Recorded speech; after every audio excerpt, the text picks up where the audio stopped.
there are still some fundamentalist communities who practice blood atonement, and it's so disgusting and it's hard to even talk about. I was terrified because I had something to confess, guys. The Church of Jesus Christ of Latter-day Saints has been one of the fastest growing religions in the world for many years, but outsiders have questioned whether it's a cult for even longer. The history of secrecy and violence associated with the Mormon Church has been the cause of speculation and suspicion since the early 1800s. Today, we are joined by one of my very good friends to talk about her experience growing up in the Mormon Church. She also happens to be the host of the incredibly popular YouTube channel, Cults to Consciousness. Shelise, thank you so much for joining us today. How are you? Davey, that was the coolest intro. And I'm just like, I'm so happy to be here. And I'm like, I need to step up my intro game. That was great. I already have so much to say about what you said about Mormonism. We'll get into that in a minute. Thanks for having me. It's always so much fun to chat with you. I feel honored to be here. Oh, absolutely. Thank you so much for being here. I know that my subscribers are going to be incredibly excited to see you. We did an episode together on my experience growing up in the Shiny Happy People cult. Yes. And so getting to learn more about your life and growing up in Mormonism is just really exciting. My good friend and former cult member Brice is also here today. Brice, how are you? Doing great. I was actually a little sickened by his intro. I had to watch him do it in front of the mirror like 8 times, and I was like, "Oh, you're fine. It's good. You've got it." Yeah, he nailed it. Exactly. He nailed it. So, Shelise, you actually grew up in Utah, in I did. the heartland of Mormonism, right? I did. Yeah. I have one of those awesome bragging rights, or at least it was cool when I was Mormon, that I could be like, yeah, my great forgot the number of greats grandma was the first woman to be baptized in England. Like, that's how Mormon I am. Come from pioneer stock is what they would call it. So yeah, settled in Utah. Both sides of my family came from Mormonism, and it was just all that we did, all that we knew. And right in the middle of Utah, further north from Salt Lake, so kind of in the middle of nowhere, we were very isolated in our own little community population, I don't know, 5,000 or something. So if you can imagine a very small hick town with lots of cornfields and cows, that's where I grew up. Oh, wow. So you were kind of out in the country. In the boondocks, yeah. Wow. Now, were you associated or affiliated with the fundamental Mormon church, or was this modern Mormon? So I was in, we call it mainstream Mormonism because that's the one that's like $300 billion worth. And the fundamentalist Mormons, those are the ones that most people think of when they think of Mormons because they've been televised and kind of romanticized by TV. You have like Sister Wives, Big Love.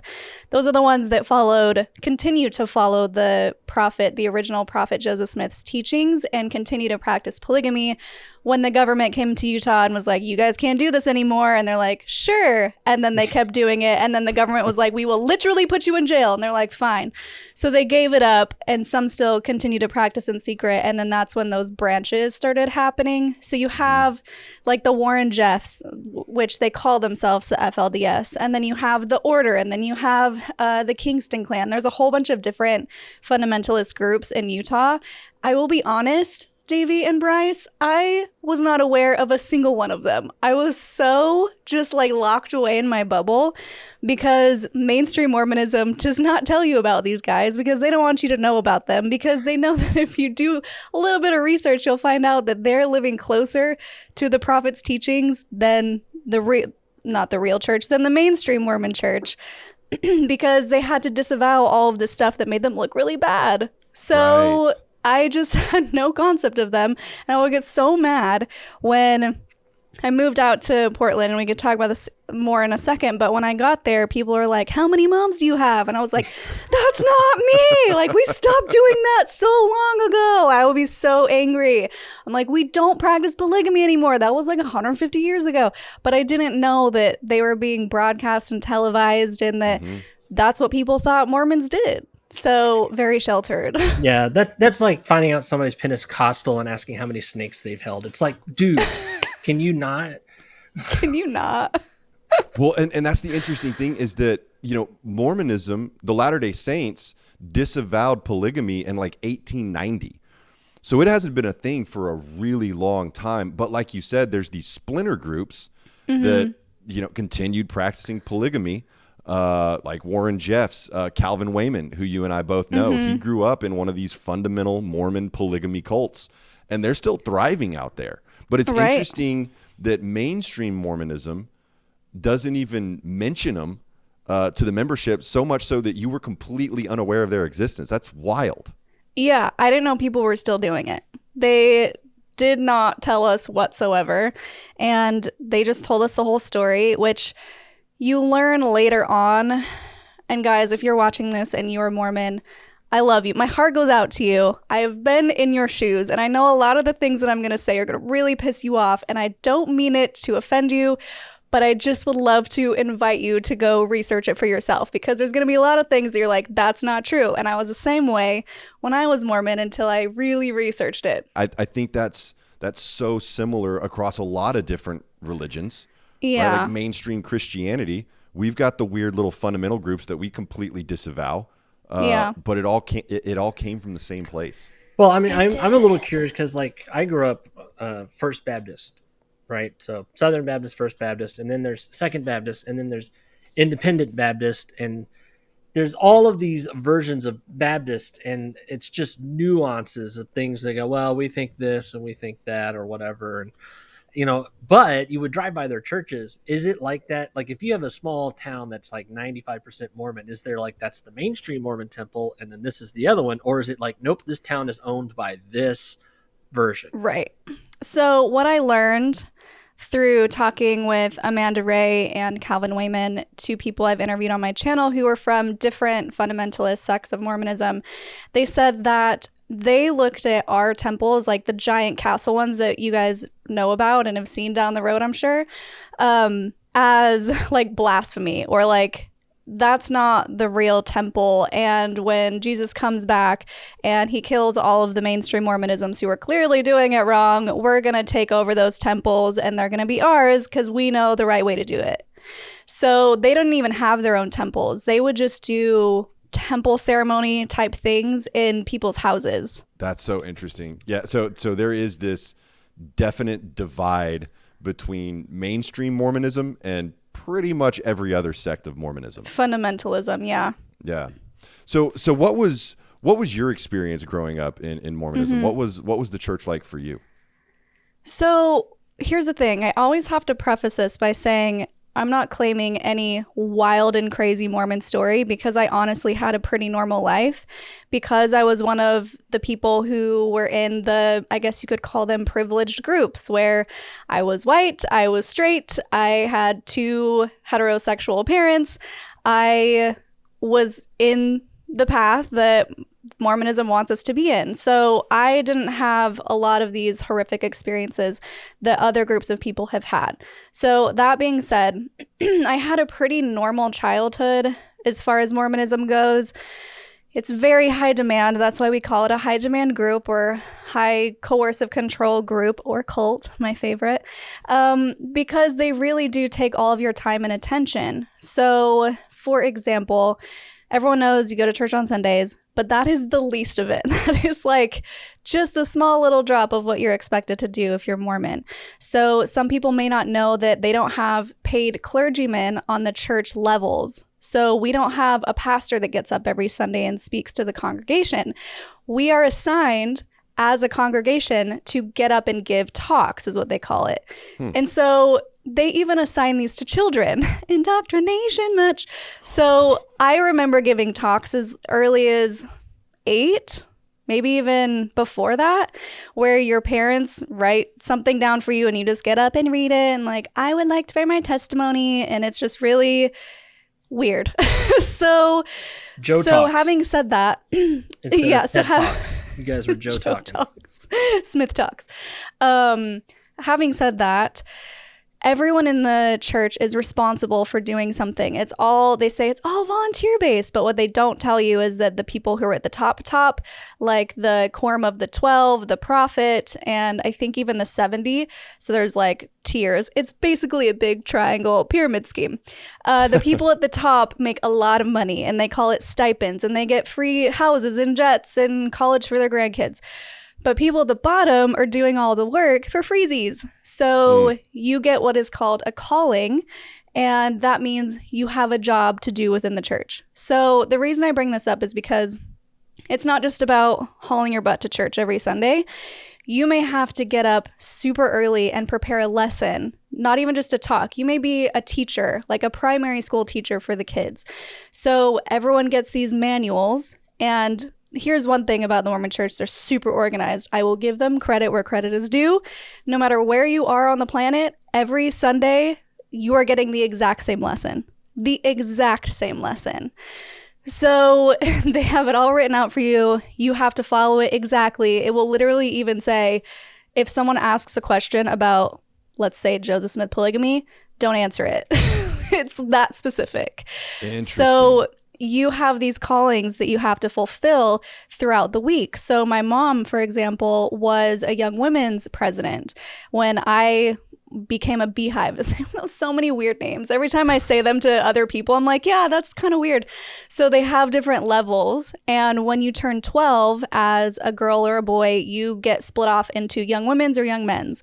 And that means now you go to church on Wednesdays too. And you have these lessons where they teach you how to be either a good mother or successful for the boys. So I was a royal ambassador. Oh, that sounds fun. Was it fun or not fun? It was for the boys. Everything's Awanas now in Baptist. Yeah.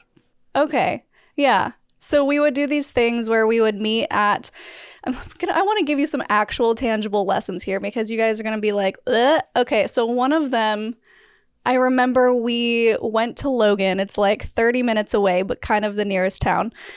And we tried on wedding dresses that were modest.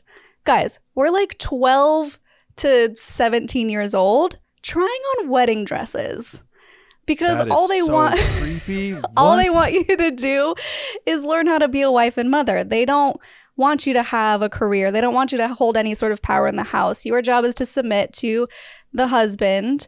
And they don't say it so obviously until you get to the temple and you literally had to say, I swear my allegiance to my husband and he swears it to God. They changed it a couple years ago because people were starting to get upset about it because, misogyny much. But that was my childhood, was the boys would be off doing cool scouts activities and tying cool knots, and we were learning how to bake cookies, or we were learning how to sew, or we were learning how to change a baby's diaper. Like, that's what we did as little girls. Oh, and here's another one. They would always have lessons around going to the temple and getting married. So I remember lessons, again, I'm like 12, 13, writing in my journal, my LDS booklets, like for Strength of Youth, and it wasn't for Strength of Youth, Personal Progress is what they called it, where we had to check off all these activities, like go ask your grandma her favorite recipe and bake it together, and you would have to get it signed off. It was a whole thing. So anyway, we're writing in our little notebooks what we want in our future husband, and we're all writing returned missionary. So girls put a lot of pressure on the guys to go on missions because the women were told that you should marry a returned missionary. So the guys feel obligated to go or else no one will date him if he's not a returned missionary. We're writing down wants to get married in the temple, wants to have a big family, just all of the things that they are programming us to want. But we don't even know what we want because we're 12. So that was the type of grooming and indoctrination that I got as a very, very, very young kid. And then enter the most disgusting thing, which people are still trying to put an end to, which are the bishop's confessionals. So this is where it gets not just cutesy and fun and what's so bad about teaching a young girl how to be a mom, sure, but then enters the sexual sin and the immodesty and the impurity and your virtue. And we would have these lessons They vary across the states, but it's basically an object lesson where there's a bunch of different versions. The teacher can come in with a plate of cupcakes, because that was another thing. They always had to bribe us with food at the end. That was like the best part of church, because it was 3 hours long when I went. I think it's only 2 now. 3 hours long, you're starving and just want to go home and eat some food. And they would always bring us treats. So they come in with cupcakes. Who wants a cupcake? I want a cupcake. I want a cupcake. And then the teacher would take it and lick it and say, who wants it now? And we're like, ew, why did you do that? And then they say, this cupcake represents your purity. Do you want to be a licked cupcake for your husband? Yeah. I'll just let that sink in. Cupcake.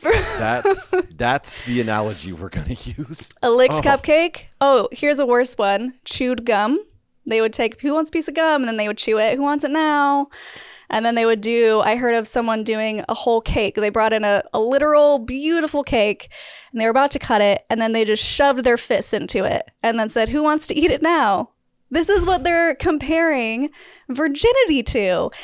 And might I mention why this is also so damaging? Because first of all, we're talking about 12-year-olds. So most of you are like, well, they probably don't even know what sex is at that point, because abstinence only, we don't have sex education.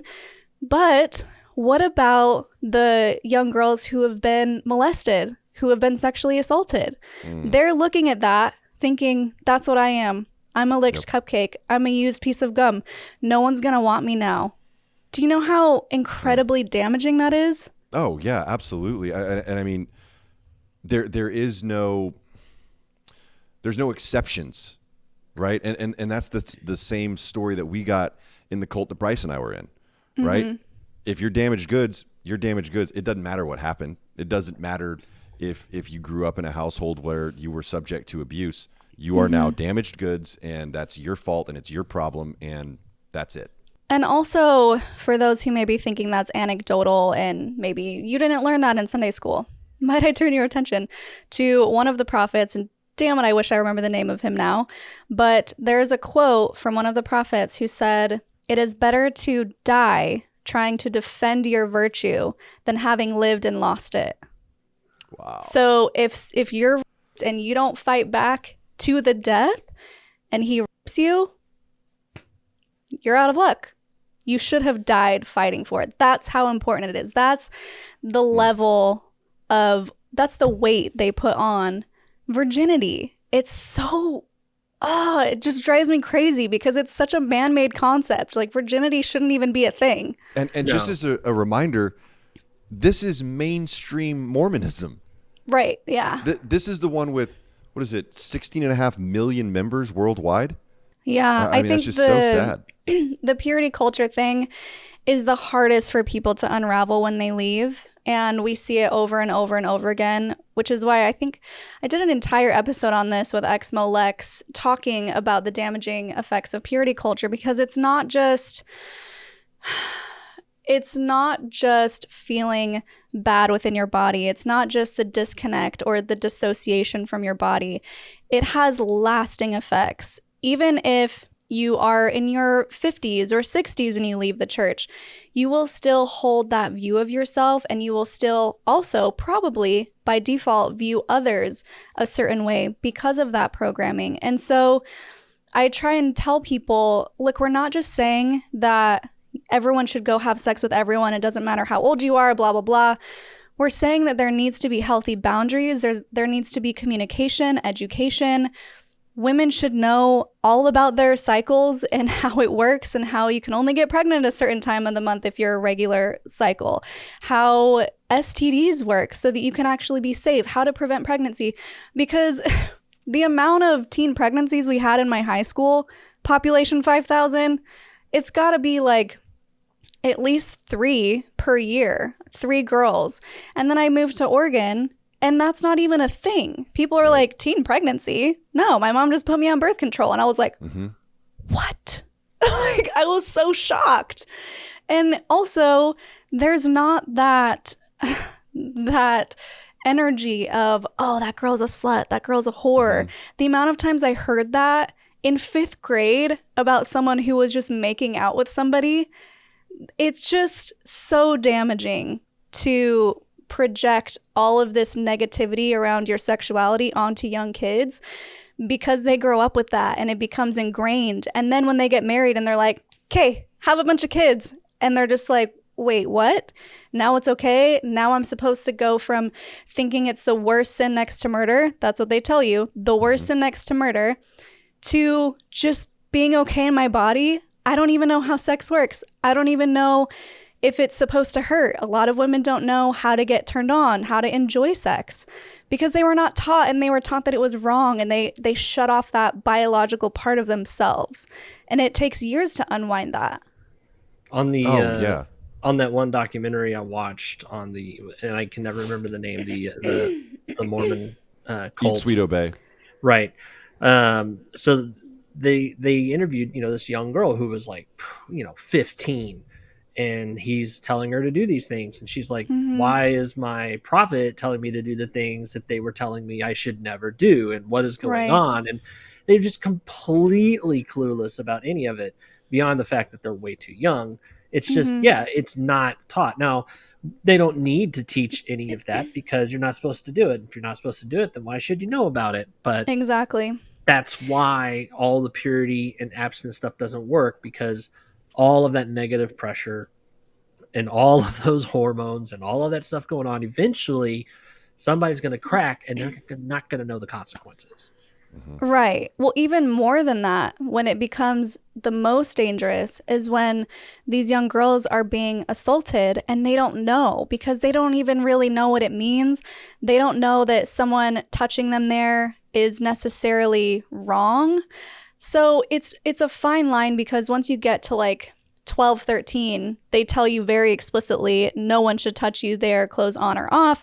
And then if anyone does it, then you're a sinner and you need to repent. And then there goes the bishop's interviews that I was getting to and somehow got sidetracked. But anytime before that, these kids don't really know what's going on. And so they could be being abused and they know that it doesn't feel right, but they also don't have words for it.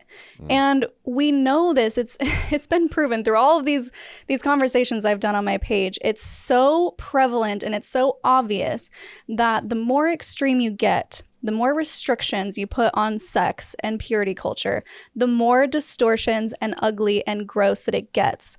Enter the Amish. So I had no idea until I interviewed a few of these women from completely different places with their own rules and their own communities who went through horrific abuse. And every single one of them is talking about, yeah, this is normal. Brothers, and I don't want to say the R word, they're sisters. And, men with bestiality, like all of this stuff, it gets so twisted, but it's normal in those communities.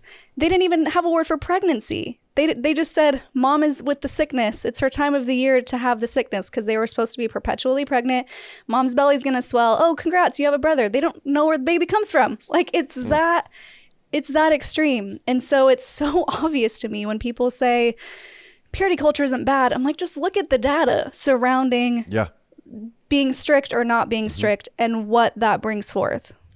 Well, and when you attach those kind of stigmas to sex, well, then you can't be open and honest about it with anyone. You have to hide it. You have to be secretive about it. And that's when you start getting, some of the just heartbreaking abuse at home that we see in a lot of these cults and cult type organizations. It's just, it's disgusting. It's awful. But it's not surprising, unfortunately. So what about these bishop confessionals? Yeah, that's where I was going to go next. All of that leading up to say, if you are a dirty, filthy sinner and you feel like you need to go repent, because that's one of the best parts about Mormonism is you self-police. All of the guilt and shame, that's going on in your own head. You don't need anyone else to tell you to do it. You are basically programmed to always be monitoring everything, because they tell you that you can sin in your thoughts. You don't even have to do anything crazy. If you just think about it, you've sinned. You need to go repent. So I don't know how many other religions do this. Again, I grew up in a cult, but I am learning. I think it's rare for for these confessionals to happen in such a way where the bishop is required to ask very specific questions. Now, I know they do that in Scientology, so maybe that's the only comparison that I have. But as far as I know, when it comes to other Christian denominations, you go in and you just confess what's ever on your heart. You just say, oh, I did this, this, and this. And then the guy on the other side is like, great, thanks for telling me. But when it comes to Mormonism, you start doing these interviews at 8 years old because that's when you're baptized. You go in there and he asks you a whole bunch of questions, routine questions. And one of them is, are you living the law of chastity? Now, 8-year-old doesn't even know what that means. But when you get to 12, they very, very, very much tell you what that means. And now you are terrified that you are doing anything wrong. So from the age of 12 all the way up till you die, you have to go in one-on-one, speak to a bishop who, remember, is not trained in any sort of way. He is just called, as we explained before, to be a bishop over this congregation, which they call a ward. So it could be your brother's best friend or your best friend's dad. It could be your dentist who you go in. It could be your uncle. It could be your dad. So you have to go in and confess. And I know a lot of people are probably thinking, just lie to him. No.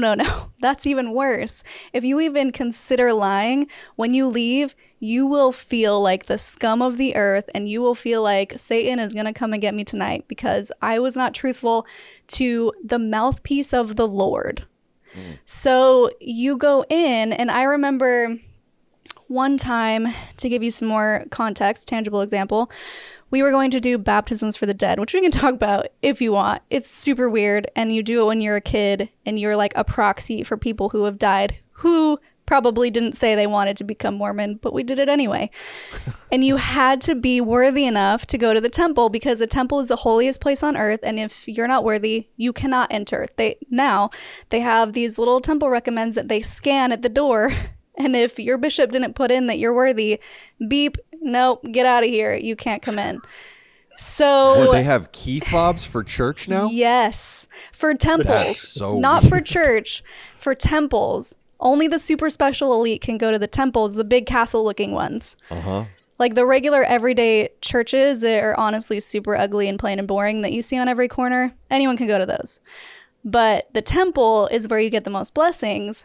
And the only way to get to the highest level of heaven, because there are levels, you have to go to the temple. So I go to this interview with a bishop.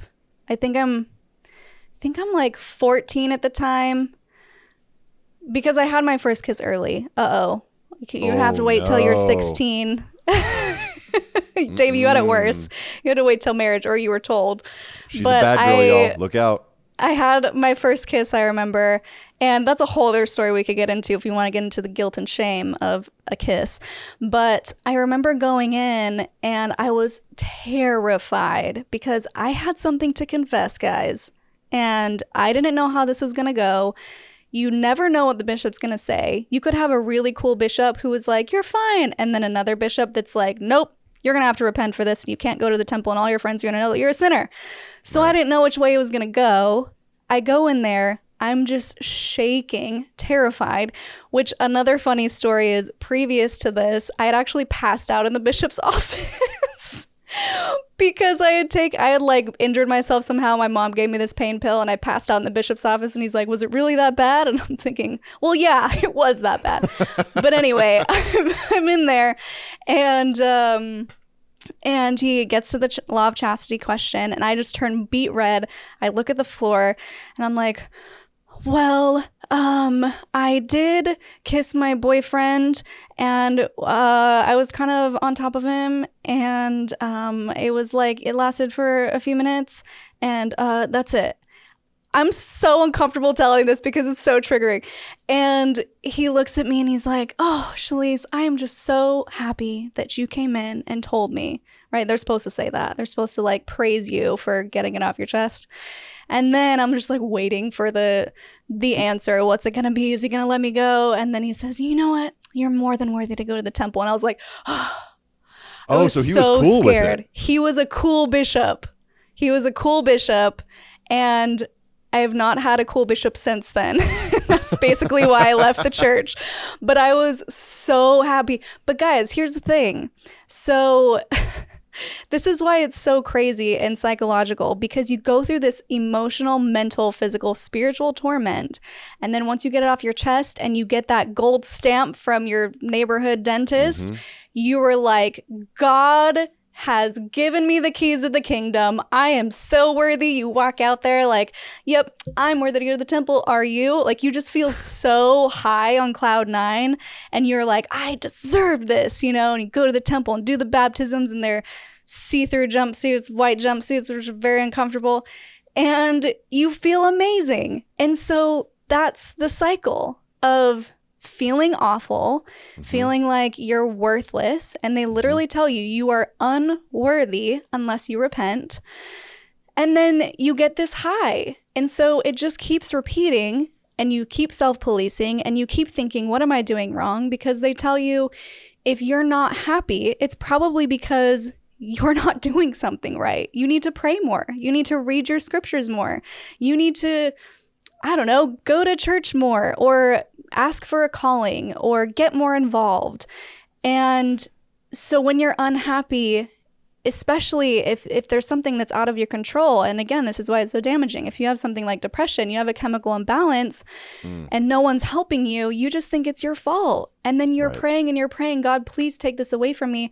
What am I doing wrong? You're not getting relief, and you just think it's your fault. So that's the psychological part that most people don't realize goes on within Mormonism, even when you're in it, especially when you're in it, because that's the cycle. That's how it goes, guys. You do something bad, you repent, and then it's fine. It's not that big of a deal. Just repent. But they don't see how bad it is. It's this cycle of manipulation and shame.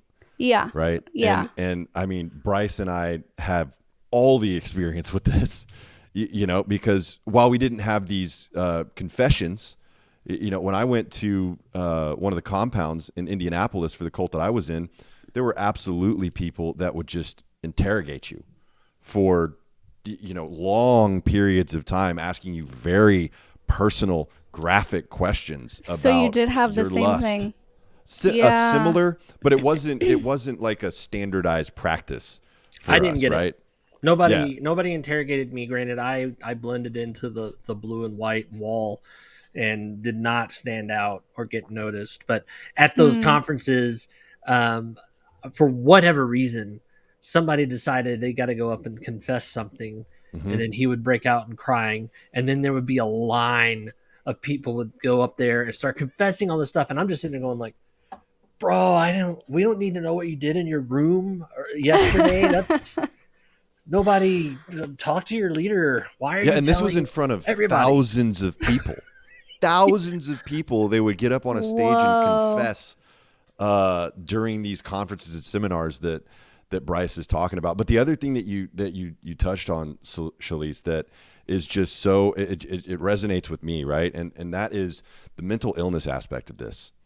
That if you can't pray it away, whatever you're struggling with, then there's something wrong with you, right? It's not, you know, maybe that you have an issue that needs outside help from a therapist or medication or whatever. This is what I went through with addiction, right? I prayed, cried, asking God in church to take away the addiction that I struggled with, and never found relief in church. And so I thought, well, God has just abandoned me. Because that's what I grew up thinking. If I can't control my drinking and drug abuse, well, then I'm just living outside of God's will, and there's no hope for me. And that's exactly what these people in the Mormon church are experiencing, going to these confessions where, you know, they just think they're beyond hope and beyond help. And it also comes with higher prices when you get to adulthood and you're married. So they are hugely against pornography, which that's a whole discussion in and of itself, which we don't need to go down. But I think it's so damaging when you tell someone that they're the scum of the earth because they watched something, whether it's healthy or not. Like, that's case by case basis. Let's just say that.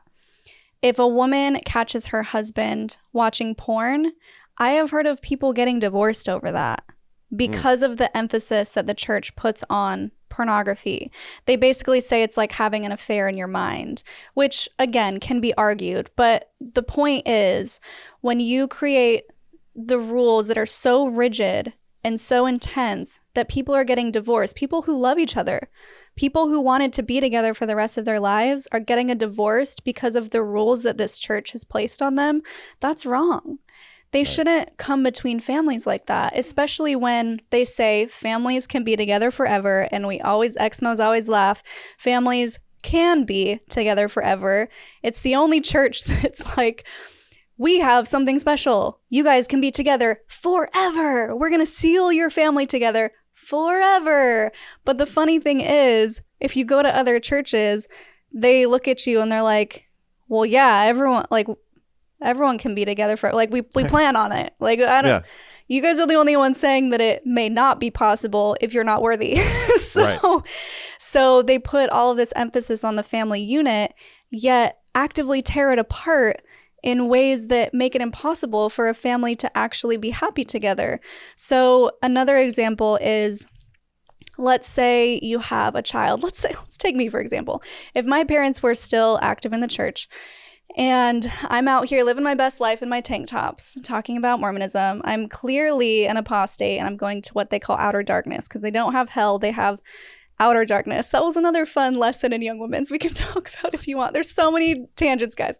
So if that's the case, my parents are told that they did something wrong to not protect me from the grasp of Satan, and that I'm literally skipping down Los Angeles sidewalk with Satan holding my hand, and I'm lost. So they're going to do everything they can to bring me back, because if I don't come back, that breaks the chain in the family unit, and our family won't be together in heaven. Now, let's get on an even darker path, something that does happen.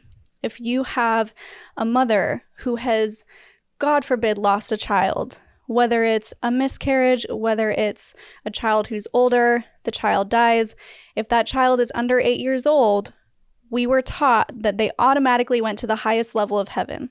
They were just too pure, they went to heaven. If that mother decides, I am struggling, I need to drink some coffee, let's go a little bit stronger, I just need a glass of wine to calm down. This life is too hard. It's very taxing. Or, I don't know, I want to wear some tank tops, or whatever it is. If they do something that strays them off of the path, they are told that they will not be with their child in heaven. On the opposite side, they say, if you are worthy enough, if you go to the temple, which the only way to go to the temple, remember, is to get your little swipe card. How do you get the swipe card? By paying 10% of your income, by doing your bishop's interviews, by confessing, by staying worthy. If you do all of those things, then you will be with your child in heaven. Talk about pressure. Wow.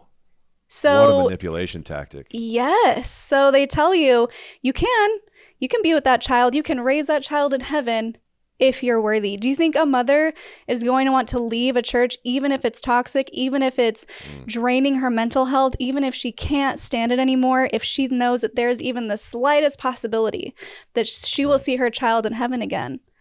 That's how deep it goes. That's so evil, actually. Yeah. I mean, that to create that kind of trap is really what it is. You're trapping people in this mentality on the hope that they're going to see their children again someday. That's just awful. Yeah. And that's why you have such extreme stories of parents who ostracize their children, who say to them, you're dead to me if you leave the church. I don't want anything to do with you. Because they also teach that if you are hanging around people who have left, there's a chance that they will affect your salvation. They're going to tempt you. They're going to also lead you astray.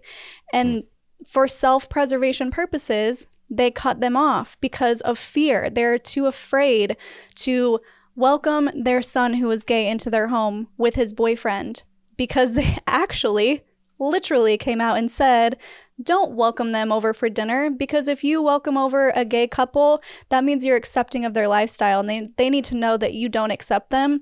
You love them, but you don't accept them, because accepting them means that you're okay with it and they're never going to change, as if that's possible. So it just creates so much division within the family unit. I feel really lucky that I haven't had to deal with that with my immediate family, because we all pretty much left and were like, oh, you're cool, we're all cool here. But that's not the case for a lot of people. Right. Like, my parents had the coming out call to me because they were terrified what I would say when they said that they left the church. That's how extreme. Like, they literally got on the phone as if it were a bishop confessional, and I'm the bishop with all the power because I was the super righteous one in the family. I was the one who read my scriptures every night. And if I didn't read my scriptures and I had nightmares, you better believe it's because I forgot to read my scriptures and Satan was coming after me in my dreams. Wow. So I was so in it, and I had left the house. I was living in Vegas at this point, and they called me on the phone and they're like, Shelise, we have something to tell you. And I'm like, okay, what's going on? And they're like, well, we've done a lot of praying and researching, and, you know, your father and I we don't feel comfortable going to church anymore. But if you want to get married in the temple, we will do everything it takes to be there. Don't worry, like, this will not affect you, because, fun fact, if you get married in the temple, which I will say, I need to look into this more. I believe they've slightly let up on their rules with this. But back when I was growing up, if you didn't have a temple recommend, you couldn't go to your own child's wedding in the temple if they got married in the temple the right way. So they were terrified, because I was super righteous Molly Mormon, and they thought that I was still going, and if they leave the church, they can't attend my wedding. So I was like, oh, guys, you're fine. I left like 8 months ago. And the amount of relief that I heard through the phone, they were like, oh my God, oh, that's such great news. Okay, you hear a champagne great. cork firing off in the background. Seriously. Yeah, because they were terrified that they were going to lose me, their daughter, in the opposite. Normally it's the other way around, where a kid comes out to parents, parents cut them off. They thought the opposite was going to happen because of how devout I was. And so that fear, that anxiety of being cut off is so real. And that's why so many people never deconstruct. They don't have the space for it. They don't have the time. They don't have the mental capacity to allow themselves to look into anything, because they know if they were to find out all the things that I ended up finding out, if they were to realize that the church is not what they say they are, they would have to stop going. And that could mean a total collapse of one identity, which is why active Mormons get so upset when I talk about these things, because they feel personally attacked, because the Mormon church is you. You are the Mormon church. You are one and the same.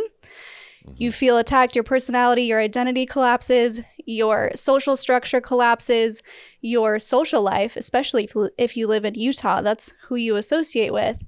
You could lose your job if you work for someone who's a Mormon employer, and you could lose your family. So I don't ever say, like, you have to deconstruct, you have to do the research, because it's hard. And people should only do it when they're ready, when they feel ready to take on that process. Wow, it's just so that's such an intense experience, and fortunately, you know, for me and for Brice, you know, disentangling from IBLP was very different, because it wasn't a church.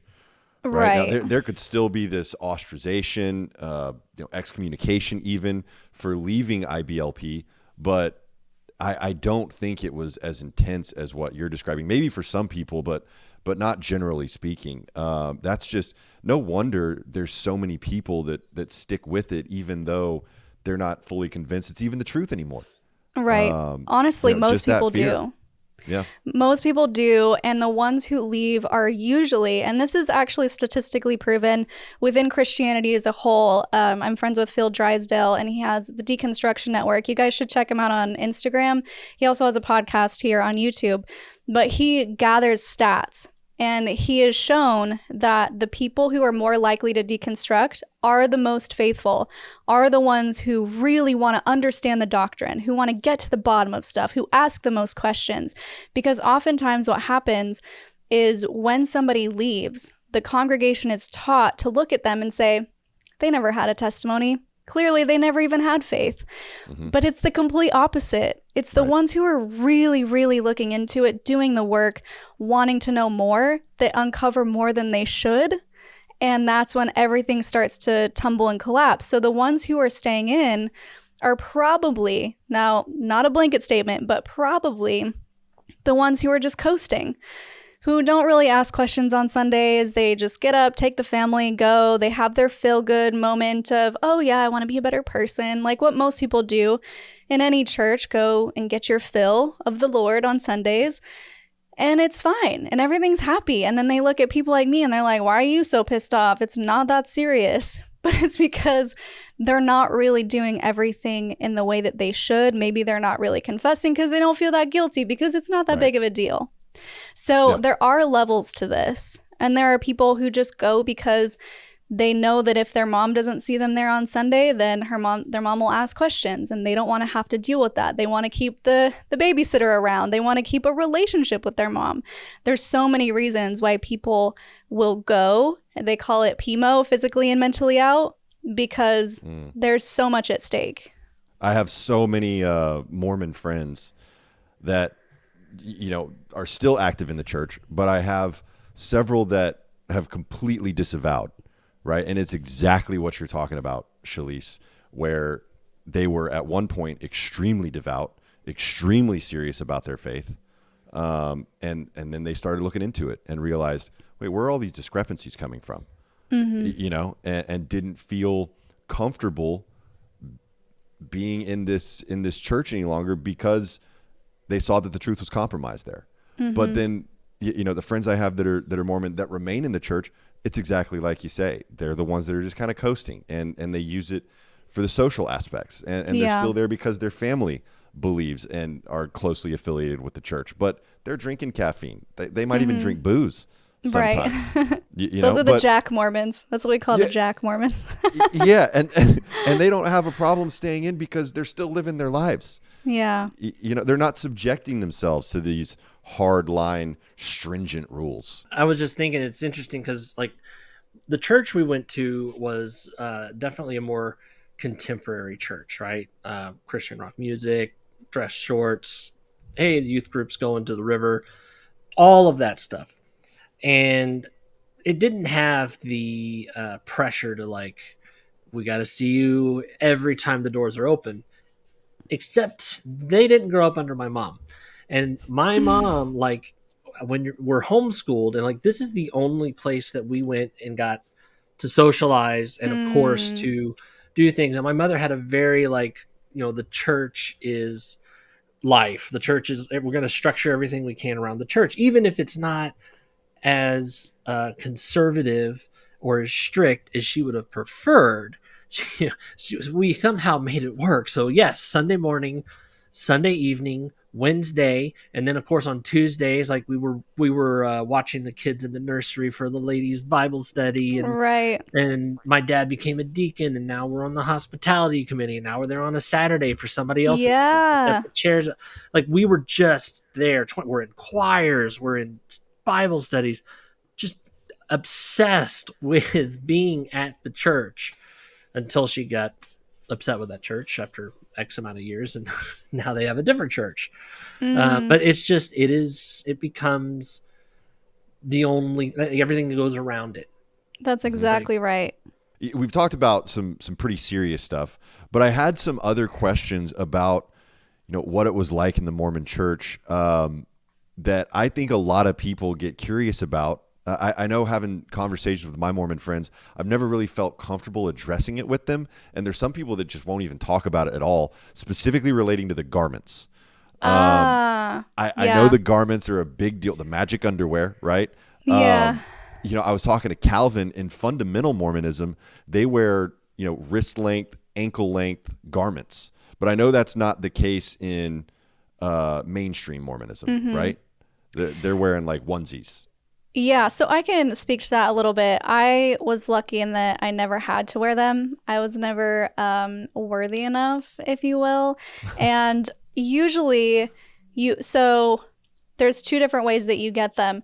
Either as a woman, either you go on a mission, and that's the 2-year service mission where you are dedicating your life sun up to sundown to the church. It's really exhausting.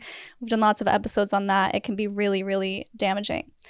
Then you have getting married. So usually they prefer that you get married instead of go on a mission because they want you to get married younger so you can have more babies. And people will fight me on this, but it is 100% the case. So 19 is like the common age that women will get married. So Wow. I was actually 19 when I was seriously dating this guy for a year, and I thought we were going to get married because that's what you do. And I met him in the singles ward and everything, which it's a whole other thing. My goodness, there's so many things we could talk about. Garments. So I didn't make it to that point. So I was so glad I didn't have to wear these, especially because I lived in Vegas, and holy crap, you're telling me I would have to put another layer on under my clothes? That's insane. Like, people are dying of heat stroke over here. So the garments, initially, just like the fundamentalists do, they went to your wrists and they went to your ankles. And that's when they founded Utah. There has been this whole revolution of the garments slowly getting shorter. And they still are, by the way. So I have very distinct memories of my parents' garments. And then I'll tell you what they look like now, to my knowledge. So when I was growing up, you had a couple options. For the men, they could wear the onesies. They looked ridiculous, guys. They looked ridiculous on a dude. I'm sorry. But it's a little onesie. And it comes up to here like a normal crew neck line for men's t-shirts. And then they went to about here on your arms. And then about to the knee, maybe a little bit higher than the knee. And then there was a little spot where you just whip your penis out. So that was the men's garments. And or you could do like the pants and the separate shorts. But it seemed like a lot of guys actually liked the onesie because then it wasn't pulling up, it wasn't scrunching up so much under their pants, because this has to be the closest thing to your body. And all garments, male, female, whatever, have special symbols on them. And they're very, very sacred to Mormons, which is why they won't talk about it. They're symbols on both of your nipples, one on your navel, and then where are the other ones? I'm not going to say because I don't want to mess it up. But guys, if you're in the comments and you know, you can let us know. But basically, they're just little embroidered things. There's like, one of them's, I think, a straight line. There's an X. It's like compass markings. And they have to do with the temple ceremonies in the temple. When you get your garments, I mean, that's a whole other episode, is like temple stuff. But there's lots of really weird temple ceremonies that happen. In fact, I was able to witness one because my half-sister got sealed to our family so we could be together forever.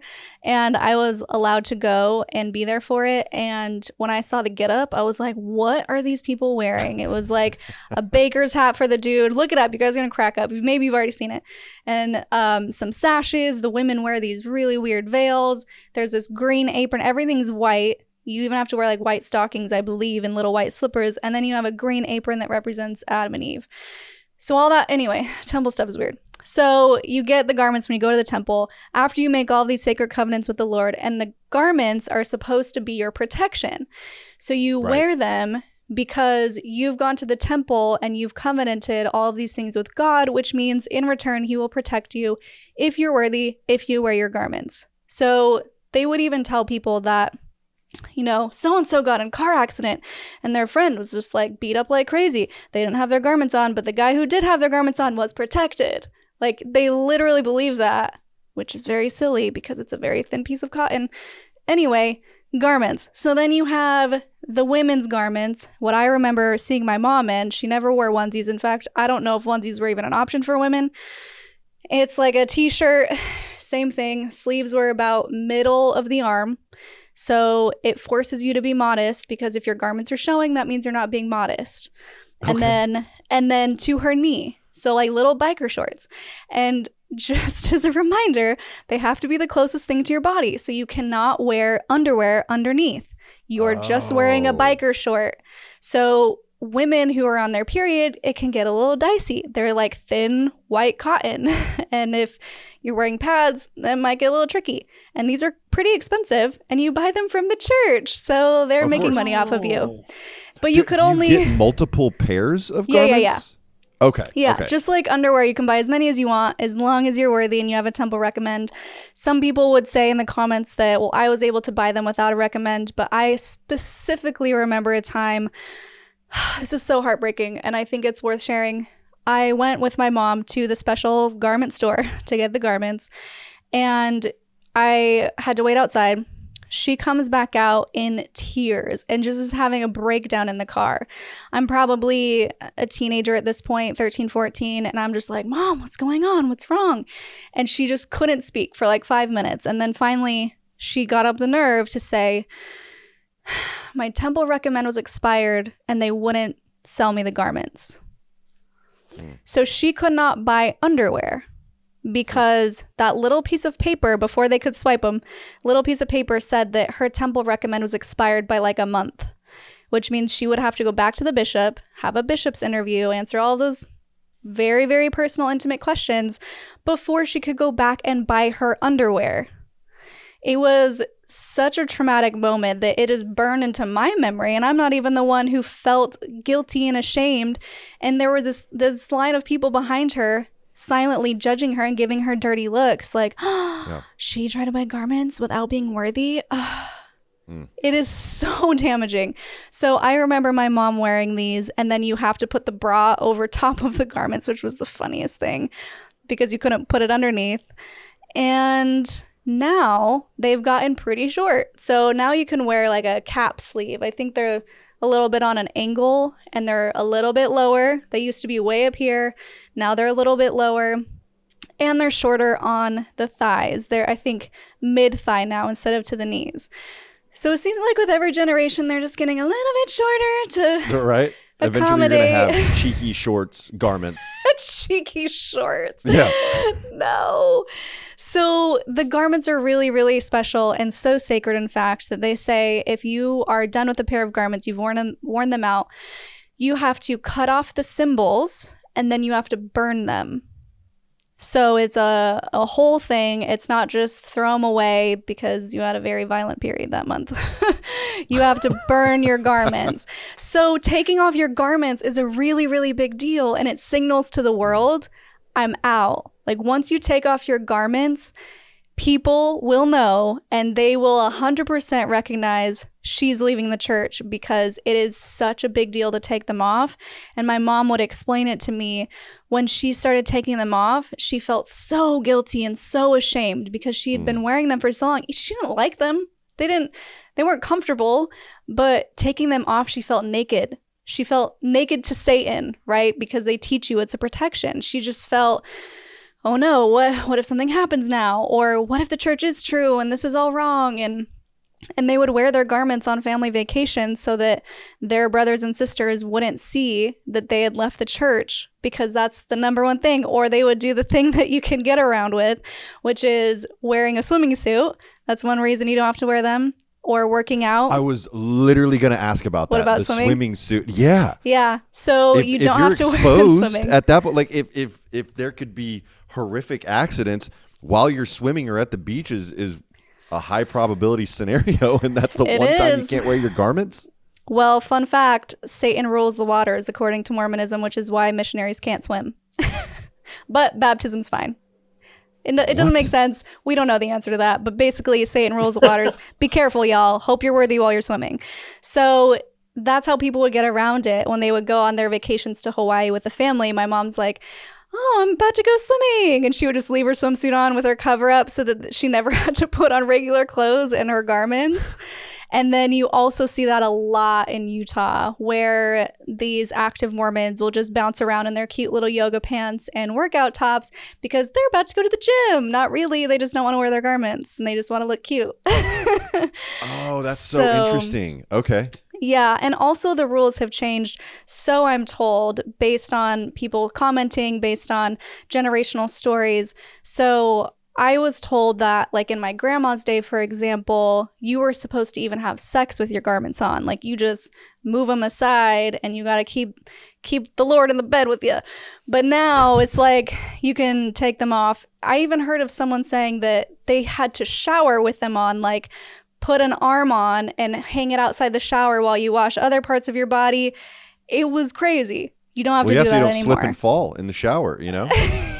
Yeah, you got to be that safe. would be the whole problem. You got to be safe. That's ridiculous. So it's loosened up quite a bit is the whole point of this. And I think eventually they're just going to say, wear them if you want. But yeah, it's one of those things where Joseph Smith said, this is how it's going to be. And the rules are never changing. And if anyone tries to change the temple ceremony, it's void, the whole thing. But it's continued to evolve. It's continued to change. They've taken out some of the problematic language because people are not okay with it. As society changes, they're kind of forced to change in some ways.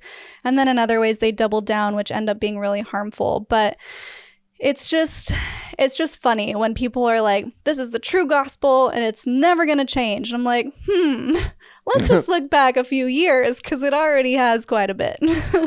Well, and I feel like that's every one of these high control, high demand religions, right? Where they say we've got an absolute hold on the truth. We have a monopoly on the truth. Yeah. And then you see it shift a little bit. And that's, one specific friend of mine who left the Mormon church. That's exactly why. He saw how the rules had changed from one generation to the next. And his philosophy was, well, if that was the absolute truth then, but it's changed now, then it was never absolute truth. Right. And maybe it's not true at all. And then he started doing his digging and his research and realized, I don't want to be affiliated with this anymore.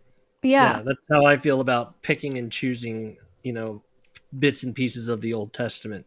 It's like, look, in the same chapter where they're talking about don't do this, they also say don't divorce, but it's the same consequence if you're doing, this really evil thing, but it's also divorce, but you're just ignoring that. What are we doing? What's happening? You end up cherry picking what works for you Exactly. and what's convenient for you. It's like just reprint the Bible the way you want it so that it's at least consistent. Enter Jehovah's Witnesses, enter Mormons who have their own Bible. Anyway, I want to give you guys a really tangible example of how the church has grown and shifted and changed and pretended they were never that way. So this is something that is really dark and disgusting. Trigger warning, murder.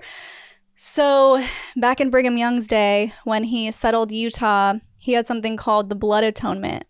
And it's so awful. I'm just going to get into it. Basically, if I go to my mom and I'm like, Mom, you're drinking coffee, you're drinking shots, you're drinking wine, whatever. I need you to repent because I want to be with you in heaven. And she says, no, Shelise, I like my tequila. And I said, well, Mom, if you don't repent, you're going to go to outer darkness. And she's like, that's fine. I'll see you there with my tequila. I can go to her and slit her throat and spill her blood on the ground to save her soul. What? This was happening in Utah in Brigham Young's time, the second prophet of the church, the guy right after Joseph that settled Utah. This is called the blood atonement. And active Mormons are going to say, Shelise, you have lost your mind. I cannot believe you would say something so defamatory about our lovely Brigham Young. Please look it up. It's basically honor killings. Mm-hmm. So if you were to watch Under the Banner of Heaven, which is based on a book, which is a thoroughly researched, John Krakauer spent 4+ years researching this within fundamentalist communities because there are still some fundamentalist communities who practice blood atonement. Okay? It's really disgusting. So when you watch Under the Banner of Heaven and you think this is a crazy fairy tale, this actually happened in the 70s because there was a family who was so devout, wanted to learn more about Joseph Smith, wanted to get back to the original ways. They felt like the mainstream Mormons were doing it wrong, like the fundamentalists say. So they started looking into fundamentalism, started learning all of this stuff. They go and murder, slit the throats of their sister-in-law and an infant, a child. Oh my God. Because they wanted to save their soul. What were their crimes? They were just being mainstream Mormon. That's what they were doing wrong, according to the murderers. And in prison... And this was in the 1970s? Yes. Because when people really start to look at the original teachings of the church, it's dark. It's really scary. And there's stuff going on that people don't know about. And that's one of the things that has obviously changed. But some people get their hands on it and they think that's what the prophet of God taught. Why did we stop doing this? And that's why it can be so awful. If I can't remember who, if it was Joseph Smith or Brigham Young, like a group of Mormons, like they split off and they went and like dressed up like Indians and wiped them out. I The mean, Mountain Meadows Massacre. yeah, there's all kinds of crazy stuff that guy did, all in the name of I'm right and you're wrong, basically. Yep. And then you have something as recent, which we just talked about in my episode with Nuance Ho, Mormon propaganda, where you have these animations, these cartoons of they're depicting Native American kids who the Mormons say are the descendants of the Lamanites, who according to the Book of Mormon scripture are so dumb. Book of Mormon scripture, I just have to preface this. The Hebrews came, settled the states, settled North America. They had all these fights, whatever. This is what the Book of Mormon is. It's talking about another group of people who didn't exist. And they say that the Lamanites did something wrong and God cursed them with dark skin as their punishment so that the white men wouldn't be enticed by them and wouldn't want to procreate with them. That's who they say the Native Americans are the Lamanites. Literally. Indigenous people in the United States are supposed to be the Lamanites. So back in the day, by that I mean like 50 years ago, they had what was called the Indian Placement Program, where they would pull children from their reservations, put them in white Mormon families' homes, and then one of the prophets lined them all up after who knows how long, like maybe a year or so, and took pictures and said, see, they're becoming white and delightsome because they're becoming more righteous. And so, What? yes. So this was not that long ago. And I just posted this, was it yesterday or 2 days ago? And I'm getting so many people in the comments saying, I was a part of that program, or I knew someone who was a part of that program and they had a horrible life, or I never understood why they were struggling, or I never understood the comments that people were making about their skin color. Because they literally believed that you could become whiter if you were more holy, if you were more worthy. And so you have women who were, and I know this because John DeLynn, Mormon Stories, did an episode with women who were part of this. They were trying to bleach their skin with lemons because they wanted people to think that they were righteous. And it's so disgusting and it's hard to even talk about. But this is some of the doctrine that has changed because now they will just pretend it didn't happen. But it's so disgusting and it's not that long ago. Yeah. If I recall, like they were one of the reasons that they discovered an exception on the whole skin color thing is because the government was going to remove their tax exempt status. And Yeah, they're like, and their oh, accreditation wait, from we found a BYU. book. Look at this book says we were wrong. It's like, what? So that was the ban on black people holding the priesthood. So they have lots of racism baked into Mormonism, but one of them, aside from the Lamanites, was that black people couldn't hold the priesthood because of the mark of Cain and because they were less valiant in the pre-existence, where they didn't follow Jesus's plan and they didn't follow Satan's plan. They were fence sitters, and that's why they have black skin. It's awful. Whoa. Yes. And so they had a ban on black people going to the temple. Holding the priesthood means when you're 12, you're like given the power of God if you're a boy. Right. And they weren't allowed those blessings until 79, I believe. Also, not that long ago. Very recent in the grand scheme of things. Yeah. Yes, but it's because After the civil rights movement, let's just acknowledge that. way after.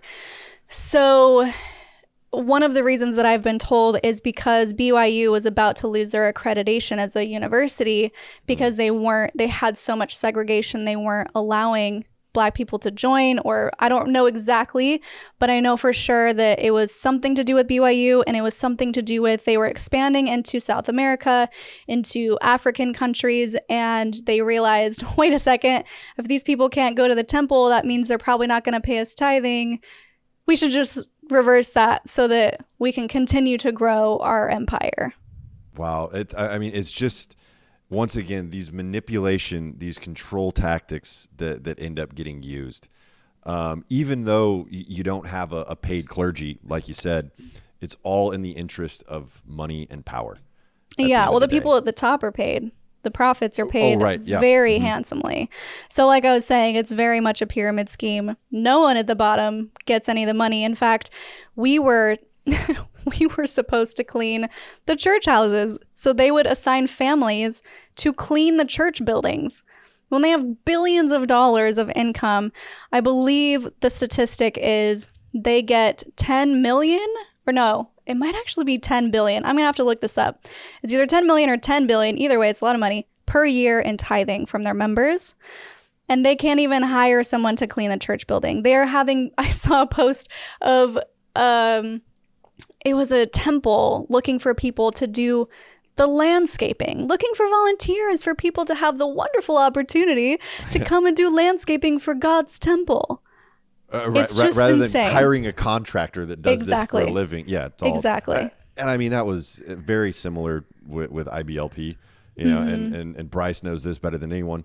They had these compounds all over the world, and they were predominantly staffed with volunteer workers. Mm-hmm. I mean, I was one of the righteous. I got paid, the minimum wage of like $5.15 an hour. So they still took out room and board. It was like $100 a week or something. Yeah. What? So it's just That's crazy. They gotta get their cut. Yeah, and it's always going to be these same tactics. The similarities between even mainstream Mormonism and IBLP. I mean, I identify closer, with my upbringing in the Shiny Happy People cult with fundamental Mormonism. But quite honestly, there's so much crossover even with mainstream Mormonism. It's just all so familiar. And I think it's because, they use the exact same tactics, the hyper fixation on human sexuality. Every single high demand organization, every cult that I've run into, there's always that element of sexuality that they just become obsessed with. And it's so weird. But I think it allows them to get the control that they need to keep people in their groups. There's so much more that we have to cover. I mean, this barely scratches the surface of what I wanted to talk to you about, but your story is just so interesting. I would love to maybe do a live stream with you after this episode to talk more about your experience, not just in the Mormon Church, but getting out of the Mormon Church and what life has been like adjusting outside the bubble, right? So if you'd be willing to do that, I think, and let's get some questions answered that I know our subscribers have. I think that would be really cool. Yeah, I think that would be great. I can definitely rant forever, as you've noticed. So I'm happy to jump on anytime.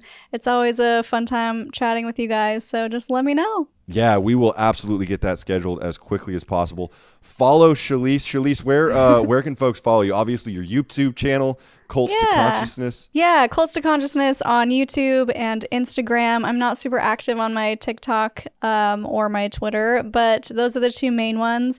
If you wanted to follow my personal page, it's at Shelise Ann.